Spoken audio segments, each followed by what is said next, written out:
Assalamualaikum warahmatullahi wabarakatuh. Alhamdulillah pada pertemuan kali ini kita akan belajar terkait regresi linear berganda. Kalau pertemuan kemarin kita sudah belajar terkait dengan regresi linear sederhana, yaitu X1 dan Y1 atau masing-masing X dan Y-nya hanya satu.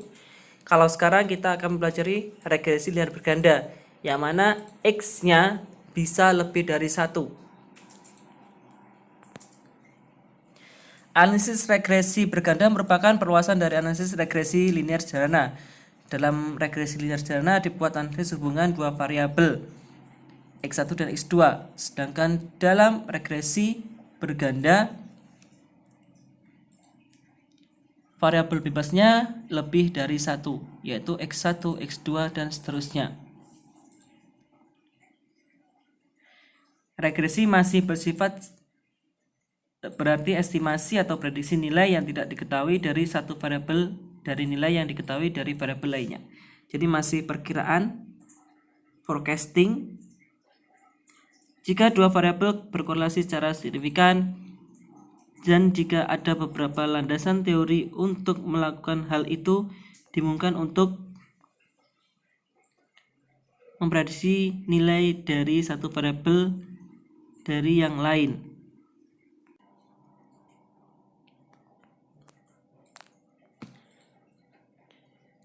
Pengamatan ini mengarah pada konsep yang sangat penting yang dikenal sebagai analisis regresi. Ini secara khusus digunakan dalam bisnis dan ekonomi untuk mempelajari hubungan antar dua atau lebih variabel yang terkait secara kausal dan untuk estimasi grafik permintaan, penawaran, fungsi biaya, fungsi produksi, dan sebagainya. Jadi dari beberapa variabel itu muncul karena ada landasan teori ekonomi.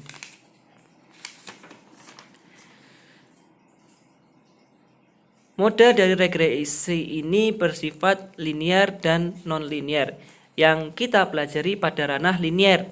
Yang kemarin sudah selesai regresi sederhana, yang selanjutnya adalah regresi berganda.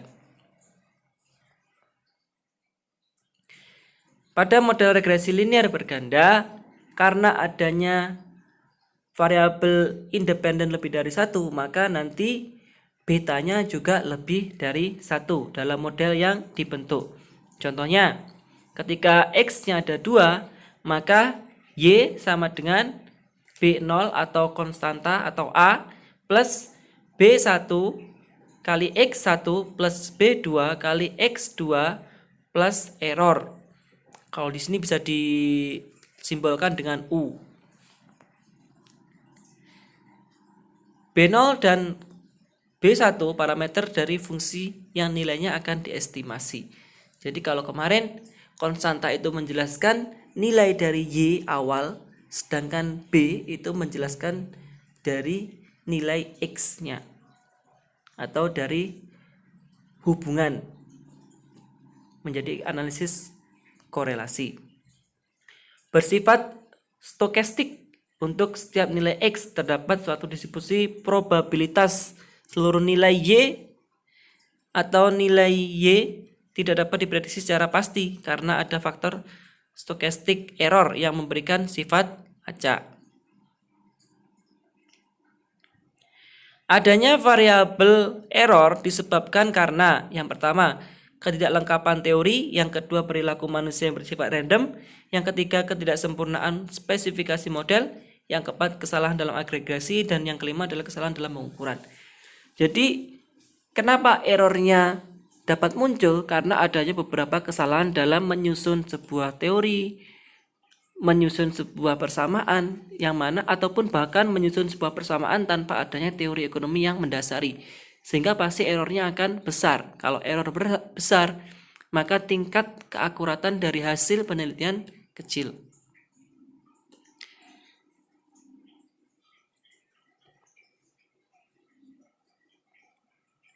Kalau kemarin kita membahas misalkan produksi padi ditentukan oleh pupuk saja, kalau dalam analisis regresi berganda, variabel X atau faktor-faktor yang mempengaruhi Y itu lebih dari satu, sehingga lebih memungkinkan atau mendekati hasil empirisnya, aslinya.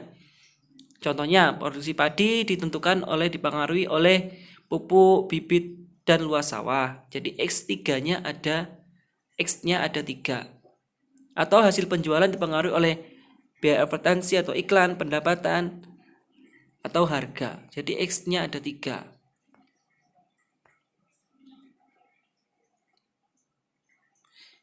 Ini adalah asumsi-asumsi yang mendukung dari model regresi linear berganda.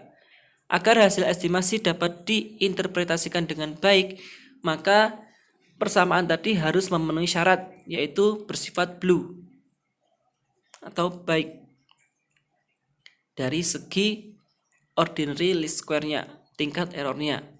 Sehingga ada beberapa kriteria yang harus dipenuhi seperti homogenestisitas, multikolenioritas, normalitas, ataupun bahkan autokorelasi. Itu akan dibahas pada pertemuan setelah ini. Jadi bagaimana persamaan atau model itu tersusun dengan baik, maka kita menggunakan metode ordinary least square yang pernah kita pelajari pada semester 1 kemarin. Dengan menggunakan OLS, maka prinsip meminimkan nilai errornya mencari jumlah penyimpangan kuadrat terkecil. Jadi tingkat errornya akan kita peroleh yang kecil. Dengan kata lain, nilai akuransinya akan lebih besar.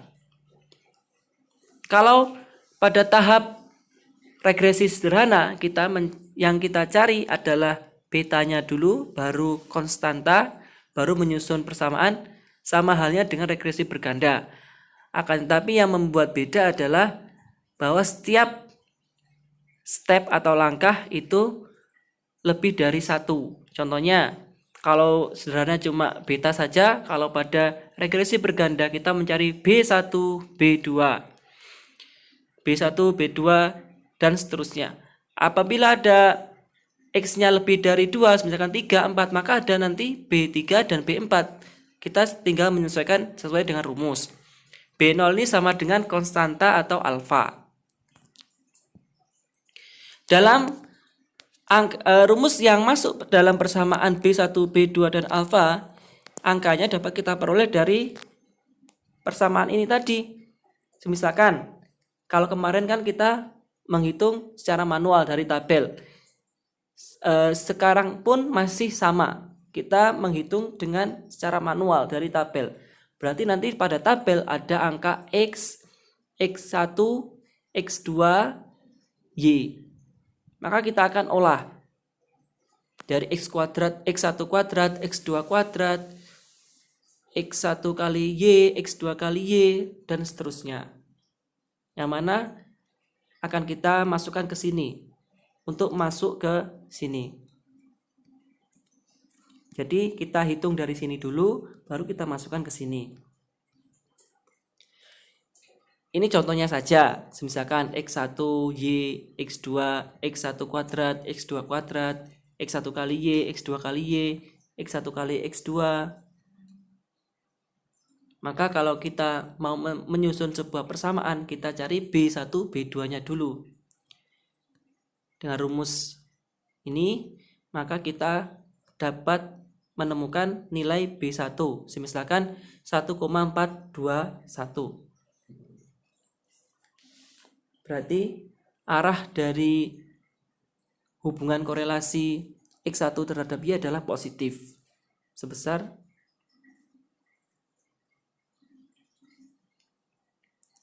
yang kedua kita mencari B2-nya. B2 misalkan ketemu 0,002869. Selanjutnya kita mencari konstanta atau B0. Misalkan ketemu min 11,917. Maka kita susun menjadi sebuah model persamaan. Menjadi Y sama dengan min 11,917 plus B1-nya adalah 1,421 kali X1 plus B2 adalah 0,002869 kali X2 plus error. Jangan lupakan errornya. Setelah kita ketemu model persamaan, maka kita akan mencari errornya itu berapa. Kenapa kita mencari standar error? Karena semakin besar standar error, maka tingkat persamaan yang kita buat semakin tidak akurat. Jadi kita harus mengetahui standar errornya. Dengan rumus seperti ini, simbolnya dengan mu, maka ketemu yang paling bawah ini sigma mu kuadrat didapatkan dari sampingnya ini dibagi n-3. Perlu diketahui 3 ini adalah konstanta. Maksudnya adalah jumlah variabel yang ada. Semisalkan pada penelitian kita menggunakan X1, X2, dan X3, maka konstantanya ada 3. Kalau misalkan ada X1, X2, X3, X4, dan Y, maka konstantanya ada 5. Jadi tidak pakem 3, sesuai dengan variabel yang kita gunakan. Ini contohnya saja, dengan menggunakan nilai konstanta 3, variabelnya ada 3, kita mendapatkan standar errornya 0,217. Interpretasi dari nilai ini adalah semakin kecil nilai standar error, maka model regresi yang terbentuk semakin tepat dalam memprediksi variabel dependennya. Jadi variabel X memprediksi variabel Y semakin kuat, dan sebaliknya. Selanjutnya kita akan mencari koefisien determinasi, koefisien korelasi. Dalam menyusun koefisien korelasi, kita akan melihat hubungan X1, X2 terhadap Y. Asumsi-asumsi sehubungan dengan analisis regresi berganda tersebut adalah yang pertama, variabel-variabel independen dan variabel dependen mempunyai hubungan linear. Jadi kita berfokus pada linear saja. Yang kedua, semua variabel baik variabel-variabel independen maupun variabel dependen merupakan variabel-variabel random yang kontinu. Jadi stokastik tadi. Yang ketiga, distribusi kondisional, nilai masing-masing variabel berdistribusi normal atau multivariate normal distribution. Jadi kalau normal ini adalah data yang kita pakai. Kalau misalkan bias, maka tidak akan normal. Kalau tidak normal, maka pasti tidak akan akurat atau errornya akan semakin tinggi. Yang keempat, untuk berbagai kombinasi nilai variabel yang satu dengan yang lainnya, varians dari distribusi kondisional masing-masing variabel adalah homogen atau sama. Untuk masing-masing variabel, nilai observasi yang satu dengan lainnya tidak berkaitan. Jadi X1 tidak berkaitan dengan X2 dan seterusnya. Selanjutnya akan kita masukkan pada sebuah rumus seperti itu. Misalkan contohnya kita memperoleh rumus untuk menghitung koefisien korelasi sebesar 0,92. Dari angka ini dapat kita interpretasikan bahwasanya hubungan atau korelasi X1, X2 terhadap Y adalah kuat. Hal ini karena pada 0,92 di atas nilai batas 0,8, yang mana mendekati dari nilai angka 1, berarti positif hubungannya. Kalau selanjutnya kita mencari koefisien determinasi, maka secara rumus dapat kita hitung, akan tapi dengan mudah kita juga bisa langsung mengkuadratkan. Dari R tadi kita kuadratkan, R kuadrat. Maka dari 0,92 kuadrat ketemu 0,85. Angka tersebut menunjukkan bahwa sekitar 85% variasi X1 dan X2 dapat menjelaskan variabel Y.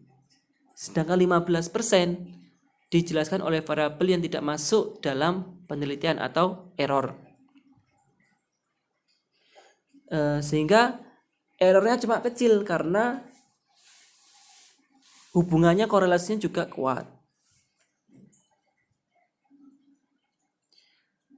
Dari kasus korelasi linear berganda, peneliti dapat menghitung koefisien parsialnya atau masing-masing X1, X2 terhadap Y, atau secara simultan tadi sebesar 0,92.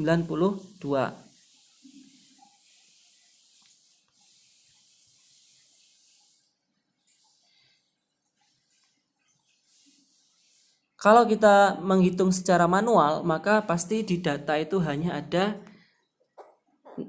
data dari angka-angka Y berapa, angka X1 berapa, angka X2-nya berapa. Maka kita cari X1 kuadratnya, X2 kuadratnya, X1 kali X2, X1 kali Y, X2 kali Y, dan seterusnya. Maka akan ketemu yang paling bawah adalah jumlahnya dan rata-ratanya atau bar. Maka kita masukkan ke rumus tadi, persamaan tadi, sebelum masuk rumus dari B1 B2. Ini rumus angka-angka ini akan kita masukkan, data-data ini kita masukkan pada rumus B1 dan B2-nya. Baru kita cari konstanta atau B0. Setelah itu kita susun persamaan. Setelah itu kita cari standar errornya, kita cari koefisien korelasi dan koefisien determinasi. Mungkin sekian penjelasan kali ini. Mohon maaf apabila banyak hal yang masih belum dapat dijelaskan, karena pada dasarnya ekonometrika selain dari teori harus ada praktek langsung. Sehingga saya harapkan setelah ini teman-teman bisa langsung praktek dari tabel ini, mencari B1, B2, B0-nya, koefisien persamaan, koefisien korelasi, koefisien determinasinya, sehingga dapat memahami secara lebih baik. Cukup sekian, terima kasih.